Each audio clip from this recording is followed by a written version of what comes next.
So we've added data to the diagram to visualize Alpine Cycle's order fulfillment process and have surfaced inefficiencies in the manufacturing sub-process that the team could work towards improving.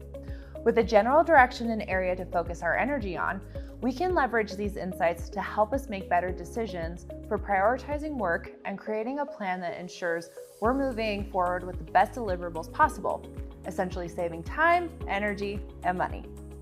At this stage, we'll want to explore potential solutions for the gaps we have found in Alpine Cycle's manufacturing process. In this course, we'll use Lucidspark to gather the team to ideate on the inefficiency of the inspection step, assess what we'd want to dedicate energy to for the greatest impact, and make plans for distributing the work.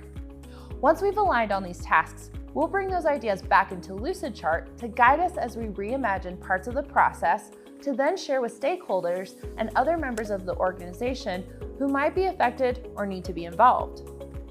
With that said, let's dive into the next section and use the Lucid Suite to start ideating and planning actionable steps to move forward in the process.